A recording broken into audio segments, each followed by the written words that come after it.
I remember doing a scene where I was getting beaten up by this gangster. I had to be attacked by Rottweilers. So these two dogs are on my chest, being held by one very large guy with a big chain. And he's holding them like this, and they're there, snarling, they wanted to tear my face off. After we'd done the scene, I went to go and see the dogs, and he's like, no, I've trained them to kill you. You cannot now see these dogs. Oh my God. So, but you couldn't do that now. Tom Cruise, my ass. Hi, I'm Simon Gregson, and I'm here with Deep X, and we're going to be looking into soap opera's maddest, craziest moments. Let's begin. I'll put these on so I can see them.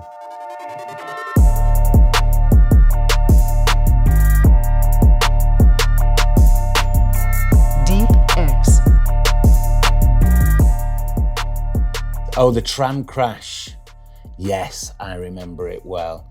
Mainly because of the horrendous night shoots. This was live, wasn't it? Yeah. Yeah, this was some kind of logistical nightmare, this was when we filmed it. Yay! Everything was brilliant, apart from just that one bit where the tram kind of goes up, and then it's like, there was so many things on social media of like people pushing off Hornby railway sets off tables and things like that. But I remember we did the first, I don't know whether that was the first live episode actually, I think that may have been the second one. Right, okay. But the first one went so seamlessly, everyone thought that it wasn't live and it was recorded, which kind of begs the question, why bother? Sure. Does everyone know in advance people are dying, or do they keep it like locked down to prevent leaks? Well, no, everyone's given the script. In fact, things have only just recently changed. So now we're only getting our scenes, which is what I've been saying since 1989. Why give us an entire episode to read? Because that's work. Ever any techniques they put in place to stop leaks happening with the stories, or is it just everyone's quite professional about it and kind of keeps it locked down?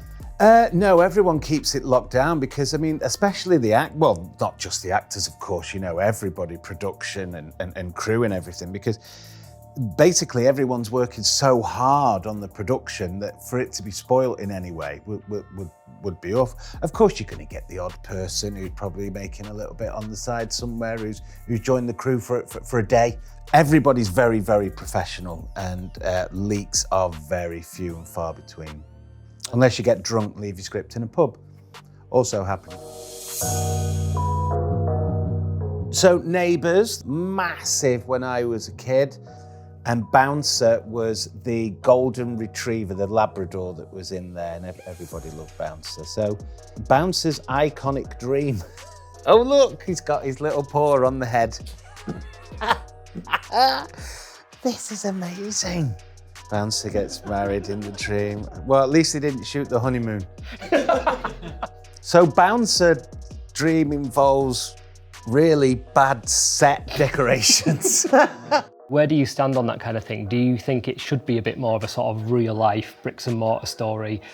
I think every story has an audience for it, you know? I mean, you can't just you know, a large majority of the audience will like the banter and the just kind of everyday lives of people. Another large proportion of the audience will love the big high-end drama, but there'll also be a section that will love stuff like that. So you gotta kind of cater for everyone, which I think soaps do very well. I think that's how they survive for so long. They do cater to a lot of people. Our show now is kind of very issue-based, or has been for a while. It's kind of coming out of that now a bit. But it does help a lot of people, a lot of people. I did a storyline about men's depression, and lads were walking over to me in the pub, which usually spelt trouble, and they were saying, I just want to say thank you very much, you know, I saw a lot of myself in that and I got help. Everything for a reason, right? Yeah, it's good. Okay, so this is Richard Hillman dives into the canal. This I also remember. Mr. Richard Hillman drives off with his family in the Renault Espace and drives it into a canal in an attempt to kill them. And I think he only succeeded in killing himself. And then off he pops into the distance. The great thing about Richard Hillman was slightly tongue-in-cheek, you know, it was kind of pantomime baddie, but it was, I mean, Corrie was huge then. There was so many millions of people watching.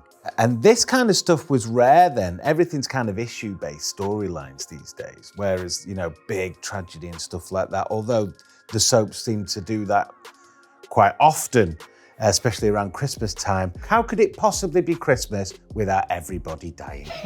It was a massive storyline at the time. I know the guys had to go to this huge water tank place to film it, and they had divers, scuba divers underneath, so when they did go in, they'd hold the breath, come out and get given the oxygen and stuff. So you wouldn't be able to do that now with health and safety. We'd have a nightmare. Do you think it's harder to get those bits done these days? Yeah, I remember doing a scene where I was getting beaten up by this gangster. I had to be attacked by Rottweilers. So these two dogs are on my chest, being held by one very large guy with a big chain. And he's holding them like this, and they're there, snarling, they wanted to tear my face off. After we'd done the scene, I went to go and see the dogs, and he's like, no, I've trained them to kill you. You cannot now see these dogs. Oh my God. So, but you couldn't do that now. Tom Cruise, my ass. Do you prefer a big centerpiece story like that comes to a big head? I prefer the little, just banter scenes. I'm very lucky in the fact that my set that I work in is a cab office. So it can only be shot one of two ways, easy or very easy.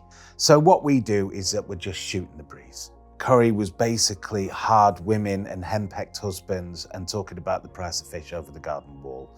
That was the premise of the show. So when you get to do those kind of scenes, those are the things I like to do. And I think those are the things people like to watch as well. People want to watch the telly with the tea on the knee and just escape life for half an hour, you know? Okay, so EastEnders, Janine Butcher pushes Barry Evans off a cliff. Or did she? Did he fall? He's in love with her. She's kind of pretended to marry him because she thinks he's dying and she can get his money. Yes. Only in soap.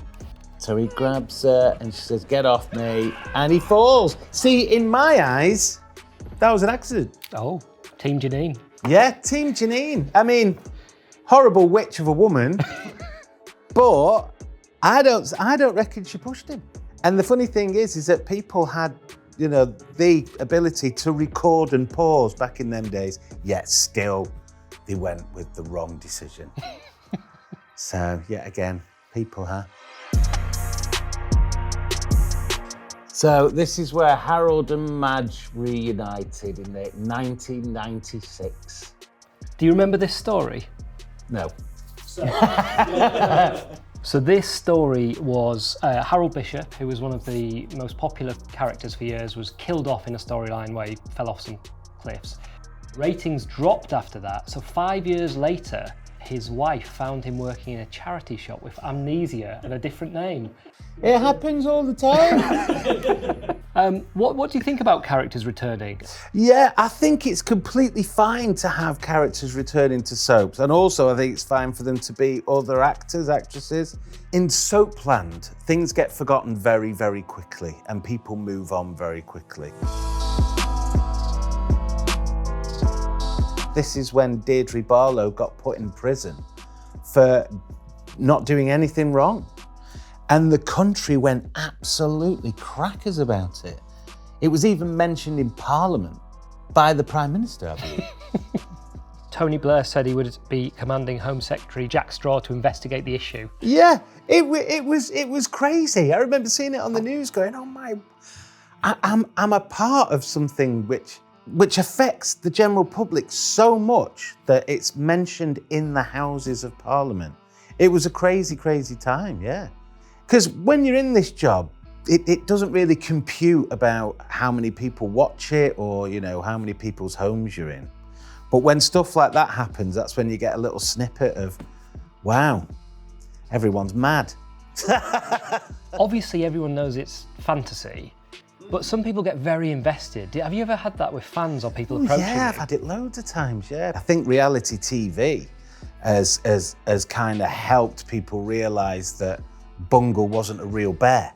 it was, you know, a lot of the times people did think that you were the character you were portraying on TV. The actor who played the guy that sets Deirdre up to go to prison, he had to lie low for a while. Baddies had to be careful because the general public did think it was real.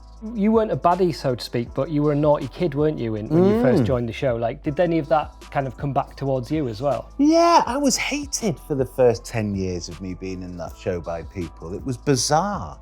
I mean, the biggest reaction was, you think you're great, you don't you? It's like, I've only come in to buy a pint of milk. What have I actually done, you know?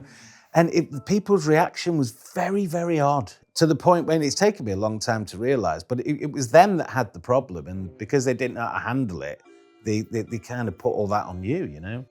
There wasn't a lot of famous people knocking around Stockport in 1989 and 1990, so it was a bit of a thing for people, you know? Ah, yeah, of course, the Emmerdale helicopter crash. Somebody drives a car into something and it lets off a big gas explosion, flies up in the air, hits helicopter crashes. I think I know the guy, I think my mate directed this. The directors, writers, a lot of the crew, we all swap, we all work on both kind of things. Oh, you know? right.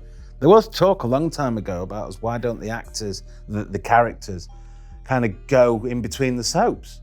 You know, Steve rocks up in, you know, the Woolpack, or Steve rocks up in the Queen Vic, and you know, why wouldn't you do that? Like the Marvel Universe. Very much like the Marvel Universe, yeah.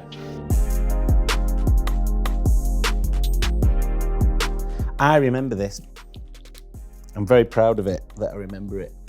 So Dallas, season 9, the final. He wakes up in the shower and it's all been a dream. So a whole year's work's like, oh, forget about that.